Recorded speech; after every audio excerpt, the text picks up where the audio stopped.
놀란 감독 인터뷰 총정리 일부. 영화가 공개된 뒤 놀란 감독은 국내외 여러 매체와 인터뷰를 진행했습니다. 인터뷰를 하나씩 보다 보니 놀란의 오디세이가 어떤 영화인지 점점 선명해졌습니다. 그래서 오늘은 국내외 인터뷰 내용을 한데 모아 놀란 감독이 직접 밝힌 핵심 생각들을 질문 30개로 1부와 2부로 나눠 정리해보겠습니다. 질문 1. 왜 하필 지금 오디세이였을까? 놀란은 오디세이를 서구 문학의 기초가 되는 작품이라고 말합니다. 수많은 영화와 소설이 이 작품에 영향을 받았습니다. 우리가 지금 영화에서 익숙하게 보는 이야기의 원형이 이미 3000년 전에 존재했습니다. 그런데 놀란에게는 오히려 그것이 이상했습니다. 이렇게 유명한 이야기인데도 오디세이 전체를 현대적인 대형 영화의 규모로 정면에서 다룬 작품은 많지 않았다는 것입니다. 놀란은 감독이 새로운 영화를 찾을 때 영화 문화 속에 남아있는 빈틈을 본다고 말합니다. 오디세이가 바로 그 빈틈이었습니다. 하지만 단순히 유명한 고전이라서 선택한 것은 아닙니다. 그가 원전을 다시 읽었을 때 놀란 것은 이야기가 전혀 낡지 않았다는 점이었습니다. 3000년 전 인간과 지금 인간 사이에는 생각보다 큰 차이가 없었습니다. 그래서 놀란은 오디세이를 박물관 속 고전으로 만들지 않으려고 했습니다. 자신이 다시 읽은 오디세이는 굉장히 인간적이고 육체적인 이야기였습니다. 그래서 놀란의 첫 번째 각색 원칙은 이렇게 정리할 수 있습니다. 고전을 존경하되 고전답게 만들지 않는다. 오늘 처음 만들어진 이야기처럼 관객에게 돌려주는 것입니다. 질문 2. 그렇다면 원전을 얼마나 바꿨을까? 놀란은 원전을 그대로 복사하지 않았습니다. 그렇다고 자신의 개성을 보여주겠다고 무작정 바꾸지도 않았습니다. 배트맨 영화를 만들면서 배운 것이 있다고 합니다. 모든 사람이 자기만의 배트맨을 가지고 있습니다. 그 기대를 모두 만족시키려고 하면 결국 아무것도 만들 수 없습니다. 그래서 중요한 것은 원작에 대한 존중을 가지고 자신이 진심으로 믿는 해석을 만드는 것입니다. 오디세이에서도 마찬가지입니다. 시클롭스와 세이렌처럼 사람들이 반드시 기대하는 장면은 살립니다. 하지만 영화라는 매체에 맞게 일부를 줄이고 결합합니다. 박찬욱과의 인터뷰에서 놀란은 오디세이가 3000년 동안 살아남은 이유가 오히려 시대마다 새로운 해석을 허용하기 때문이라고 말합니다. 호메로스 자신도 자기보다 훨씬 오래된 시대의 이야기를 자기 시대의 눈으로 다시 전했습니다. 그렇다면 놀란 역시 21세기 관객에게 필요한 오디세이를 만들 수 있습니다. 고전의 생명력은 원형을 박제하는 데 있는 것이 아니라 계속 새로운 의미를 만들어낼 수 있다는 데 있다는 것입니다. 질문 3. 오디세이의 진짜 장르는 무엇인가? 우리는 오디세이를 모험담으로 기억합니다. 시클롭스, 세이렌, 키르케, 칼립소, 폭풍, 저승. 놀란 감독도 이 작품을 역사상 가장 위대한 모험 이야기 가운데 하나라고 부릅니다. 하지만 그는 동시에 사랑 이야기, 전쟁 이야기, 성장 이야기라고 말합니다. 그리고 무엇보다 중요한 장르가 있습니다. 귀향 이야기. 그런데 단순히 집에 도착한다는 뜻이 아닙니다. 오랫동안 떠나있던 사람이 변한 사람이 되어 돌아오는 것입니다. 그래서 오디세이의 질문은 오디세우스가 이타카에 도착할 수 있는가? 에서 끝나지 않습니다. 더 어려운 질문은 이것입니다. 전쟁과 죽음과 자신의 잘못을 경험한 사람이 예전의 집으로 정말 돌아갈 수 있는가? 집은 그대로 있을 수도 있습니다. 하지만 오디세우스는 더 이상 예전의 남자가 아닙니다. 바로 그 변화가 놀란이 가장 중요하게 본 오디세이의 핵심입니다. 질문 4. 놀란의 오디세우스는 어떤 영웅인가? 놀란은 오디세우스를 현대식 슈퍼히어로로 정리하고 싶지 않았습니다. 오디세우스는 용감합니다. 그러나 교활합니다. 현명합니다. 그러나 오만합니다. 가족에게 돌아가고 싶어 합니다. 그러면서도 욕망에 흔들립니다. 신에게 도움을 청합니다. 하지만 신에게 반항하기도 합니다. 운명을 받아들이는 것 같다가도 끝까지 운명을 통제하려 합니다. 놀란이 오디세우스에게 자주 붙는다고 강조한 영어 표현이 있습니다. 와일리. 끌만은 영리하지만 때로는 교활한 사람입니다. 보통 현대의 정의로운 슈퍼히어로에게 붙이는 말은 아닙니다. 놀란은 이 모순을 없애면 오디세우스가 사라진다고 생각했습니다. 관객이 처음에는 그를 믿고 따라갑니다. 그런데 어느 순간 한 발 물러서게 만들고 싶었다고 합니다. 잠깐, 이 남자는 지금 뭘 하고 있는 거지? 그래서 논란의 오디세우스는 숭배하기만 하는 영웅이 아닙니다. 따라가면서 동시에 판단해야 하는 영웅입니다. 질문 5. 왜 맷 데이먼이어야 했을까? 놀란 감독은 관객에게 맷 데이먼과 특별한 신뢰, 관계가 있다고 말합니다. 맷 데이먼은 평범한 사람처럼 보입니다. 친근합니다. 그래서 그가 어딘가로 가자고 하면 관객도 따라갑니다. 그런데 같은 배우는 본 시리즈에서는 훈련된 살인 병기 같은 인물을 연기했습니다. 놀라는 오디세우스 안에도 이 두 얼굴이 함께 있다고 봤습니다. 평범한 남편, 아버지, 왕, 지도자, 그리고 필요하면 사람을 속이고 죽일 수 있는 전사. 놀란에게 필요한 것은 이 모순들을 연기하면서도 관객을 놓치지 않는 배우였습니다. 거대한 바다와 괴물, 아이맥스 화면이 있지만 결국 가장 거대한 스펙터클은 맷 데이먼의 얼굴에서 일어난다. 영화 후반부로 갈수록 그 말의 의미가 분명해집니다. 질문 6. 오디세우스의 가장 큰 약점은 무엇인가? 괴물도 아닙니다. 포세이돈도 아닐 수 있습니다. 그의 가장 큰 약점은 자신의 운명을 통제할 수 있다는 믿음입니다. 오디세우스는 해결하는 사람입니다.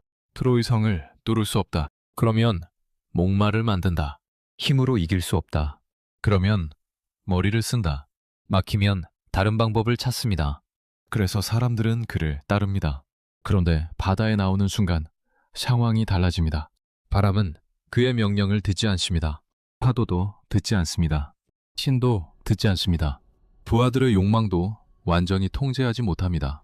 영화에는 오디세우스를 향해 이런 의미의 말이 등장합니다. 당신은 자신의 운명을 통제하려는 사람이지만 이것은 통제할 수 없다. 이것이 논란의 오디세우스가 흥미로운 이유입니다. 그의 가장 큰 장점인 지혜와 통제력이 어느 순간 휴브리스, 오만으로 바뀝니다. 질문 7.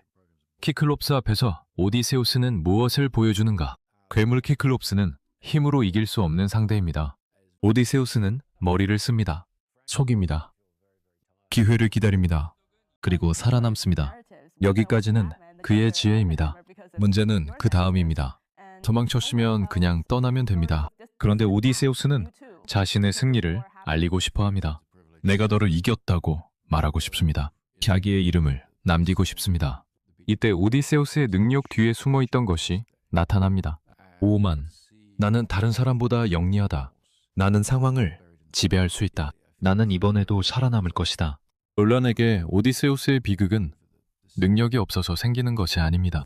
오히려 능력이 너무 뛰어나서 생깁니다. 성공을 반복한 인간이 자기 판단을 의심하지 않게 되는 순간 능력은 가장 큰 위험이 됩니다. 질문 8.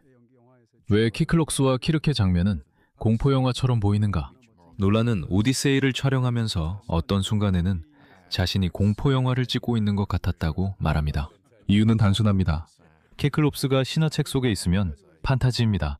하지만 내가 실제 동굴에 들어갔는데 사람을 잡아먹는 거인이 존재한다면 공포입니다.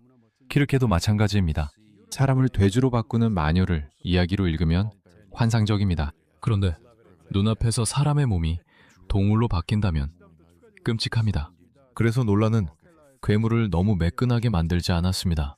CG만 사용하는 것이 아니라 퍼펫, 애니메트로닉스, 실제 퍼포머, 시각 효과를 함께 사용합니다. 그가 기에르모 델 토로에게서 들었다는 말이 있습니다. 괴물은 결코 단순한 괴물이 아니다. 괴물에게도 육체와 성격과 존재감이 있어야 합니다. 그래야 관객이 두려워합니다. 질문 9. 키르케는 단순히 유혹하는 여자인가? 여기서 키르케를 조금 더 들여다볼 필요가 있습니다. 기존의 많은 오디세이 영상화 작품에서 키르케는 관능적이고 위험한 여성으로 강조됐습니다. 하지만 논란의 영화에서 키르케의 의미는 조금 다르게 읽힙니다. 오디세우스의 부하들은 그녀가 준 음식을 먹습니다. 그리고 돼지로 변합니다. 이 장면의 핵심은 단순한 변신이 아닙니다. 인간이 얼마나 쉽게 자기 인간성을 잃을 수 있는가? 라는 질문입니다. 먹을 것, 쾌락, 욕망, 눈앞의 만족에 사로잡히는 순간 인간은 자신의 판단력을 잃습니다. 키르케는 오디세우스에게 이런 질문을 던지는 존재처럼 보입니다. 너는 욕망 앞에서도 인간으로 남을 수 있는가? 하지만 키르케는 단순한 악인도 아닙니다. 오디세우스를 멈추게 만들지만 이후에는 그의 여정에 필요한 정보와 방향도 제공합니다. 그래서 그녀는 오디세우스를 욕망의 가장 낮은 지점과 마주하게 다시 길 위에 세우는 존재로 볼 수 있습니다. 관객들이 역시 키르케 시퀀스를 영화에서 가장 인상적인 장면 가운데 하나로 꼽으며 매끈한 CG보다 거칠고 물질적인 표현이 오히려 훨씬 기괴한 공포를 만들어냈다고 평가합니다. 질문 10. 칼립소는 왜 더 위험할 수 있는가? 키르케가 욕망으로 오디세우스를 멈춘다면 칼립소는 전혀 다른 방식으로 그를 멈춥니다. 안락함입니다. 칼립소의 섬에서 오디세우스는 오랜 시간을 보냅니다. 여기에는 먹을 것이 있습니다. 쉴 곳이 있습니다. 누군가 자신을 돌봐줍니다. 폭풍도 없습니다. 키클롭스도 없습니다. 더 이상 위험한 바다로 나갈 필요가 없습니다. 그냥 머물면 됩니다. 그래서 칼립소가 위험한 이유는 오디세우스를 죽이려고 하지 않기 때문입니다. 오히려 살아있게 해줍니다. 대신 그의 시간을 멈춥니다. 이동진은 인터뷰에서 칼립소의 섬에 머문 오디세우스의 시간과 이타카에서 낮에 짠 천을 밤마다 풀어버리는 페넬로페의 시간을 연결합니다. 두 사람 모두 서로 다른 장소에서 정지된 시간을 살아가고 있다는 것입니다. 그래서 칼립소가 오디세우스에게 던지는 질문은 키르케와 다릅니다. 키르케가 욕망을 이길 수 있는가? 라고 묻는다면 칼립소는 더 이상 고통받지 않아도 되는데도 집으로 돌아갈 것인가? 라고 묻습니다. 이 질문이 훨씬 어렵습니다. 집에는 무엇이 기다리고 있는지 모릅니다. 페넬로페가 여전히 자신을 사랑하는지도 확신할 수 없습니다.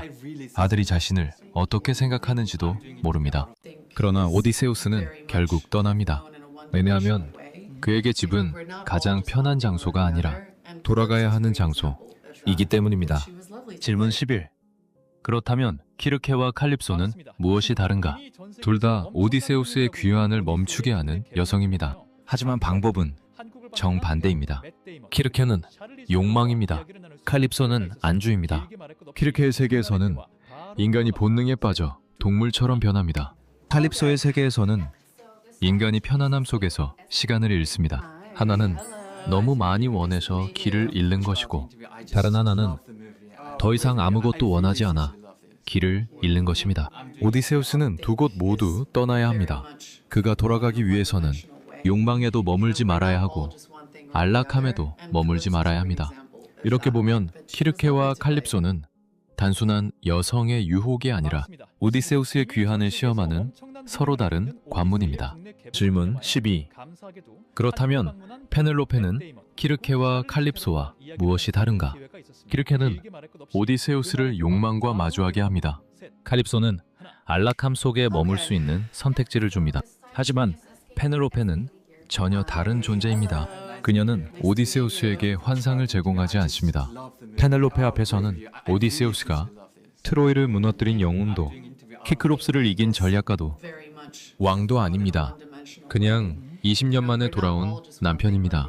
그래서 키르케와 칼립소가 집으로 돌아갈 것인가? 를 묻는다면 페넬로페는 돌아온 너는 이제 누구인가? 를 묻는 사람입니다. 이 차이가 중요합니다. 질문 13. 왜 신들은 거의 보이지 않는가? 롤라는 올림포스의 신들을 현대 판타지 영화처럼 등장시키지 않습니다. 곽찬욱 감독이 바로 이것을 질문합니다. 논란의 답은 분명합니다. 괴물을 인간이 체험하는 방식으로 보여줬다면 신들도 인간이 체험하는 방식으로 보여줘야 한다고 생각했습니다. 과학 이전의 세계에서 신은 믿음의 문제가 아닙니다. 신은 현실입니다. 천둥이 칩니다. 신이 말합니다. 바다가 거칠어집니다. 포세이돈이 분노합니다. 바람이 불어옵니다. 신의 뜻입니다. 그러므로 신은 굳이 인간의 모습으로 계속 나타날 필요가 없습니다. 자연 자체가 신의 언어가 됩니다. 논란은 중국 인터뷰에서 더 흥미로운 말을 합니다. 신들은 인물들에게 현실이지만 동시에 인간 안에 있고 인간이 그들을 투영한다. 즉 신은 존재하느냐, 존재하지 않느냐의 문제가 아니라 인간이 설명할 수 없는 세계를 이해하는 방식입니다. 질문 14. 그렇다면 아테나는 누구인가? 박찬욱 인터뷰에서 가장 중요한 논란의 설명 중 하나입니다.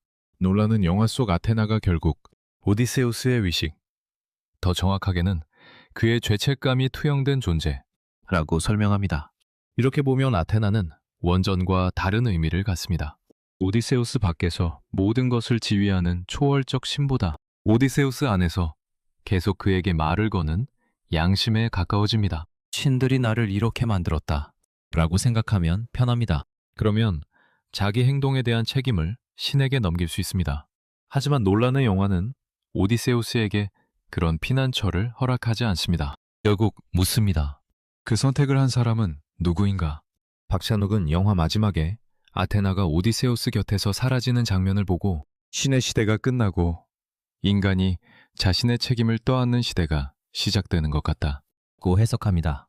논란은 자신이 그것을 완전히 의식적으로 생각한 것은 아니지만 현대 관객은 등장인물이 자기 행동의 결과를 짊어지길 원한다는 해석에는 크게 공감합니다. 다음 인터뷰는 2부에서 계속됩니다.